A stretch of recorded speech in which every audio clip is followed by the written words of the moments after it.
During the Great Famine here in Ireland more than a century ago, in the late 1840s, there were three brothers living in this farm, James and John and Patrick. James and John struggled to farm their land, but Patrick walked through that very door and did what thousands of other Irishmen of his time were doing. He sailed away to the United States.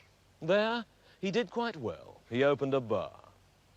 His son did even better and became a United States senator. His grandson did better still and became a multimillionaire and an ambassador.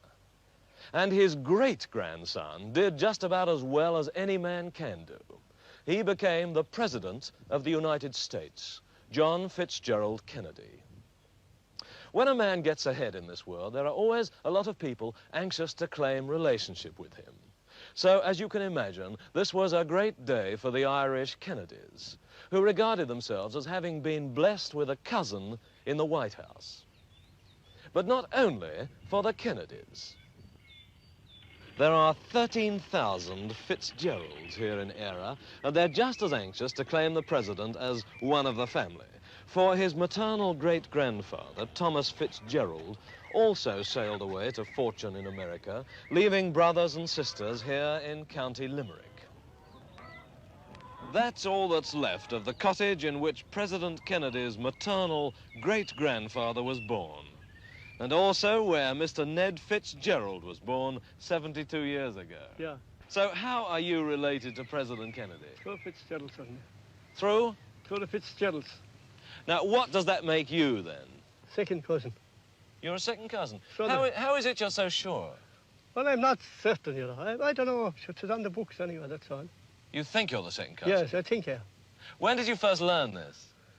Last September or October, like. How did you find out? The youngster came over, journalist.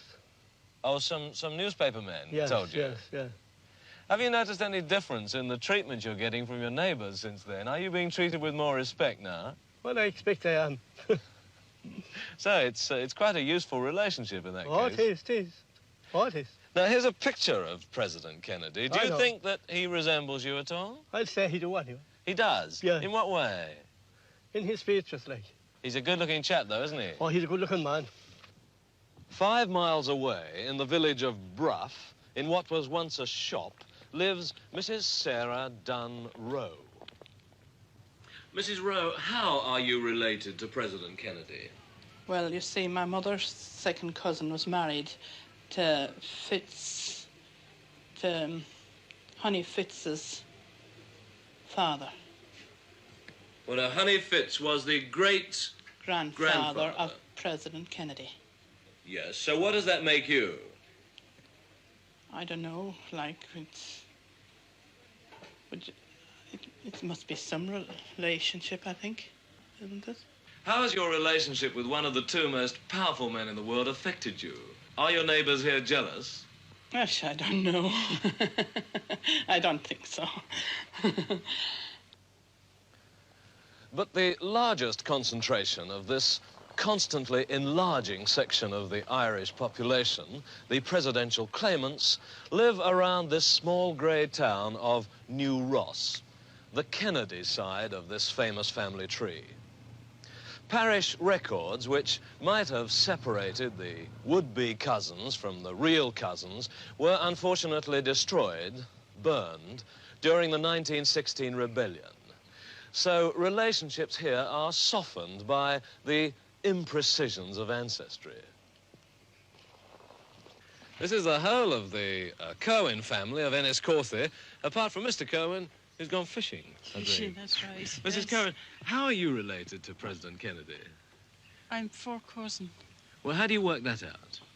The two great-grandfathers are brothers.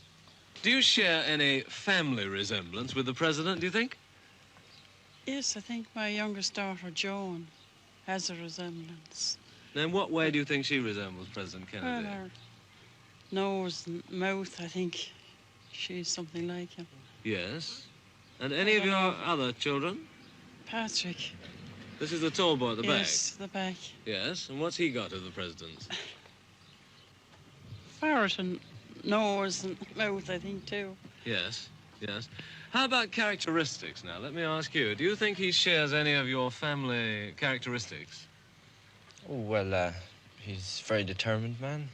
Very determination, I think. He's determined in everything he does. Mr. Joseph Kennedy, how do you believe that you're related to the president? I'd be third cousin. I'm third cousin. You're the third cousin. Well, how do you work that out? Will you tell me, Miss Ryan? Her grandfather, James Kennedy, was a brother of the president's great-grandfather, Pat Kennedy. So that makes your mother third cousin and you think, a Fourth fourth cousin. Have you ever seen the president? I did, yes. When was that? In 47. Well, he came here, did he? Yeah. What did you think of him then, Mrs. Ryan? Very fine young fella, he was at the time. Tall and thin. Do you think he had the family look? Yes, I think so. He has. I see something of his smile in your daughter's smile here, I must say.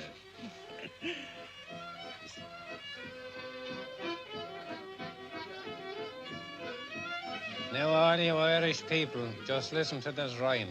With paper and with radio, we've kept touch all the time. The Irish nation followed close this historical event when Senator O. Kennedy was elected president. All of us knows the crisis grows. We hope heaven this man have sent. So here's the great O. Kennedy, the U.S. president. Two more, is it? Well, there's no doubt about it. It's hard to avoid the president's relations here in New Ross. And everyone, it seems, is getting into the act. There are already Kennedy ashtrays. There are U.S. President John F. Kennedy's ancestral home postcards. What's your name, incidentally? My name's O. Kennedy. You're not a relative of the president, are you? Well, if there's any dollars in this, I'm related. Two more, is it? From New Ross. Good night.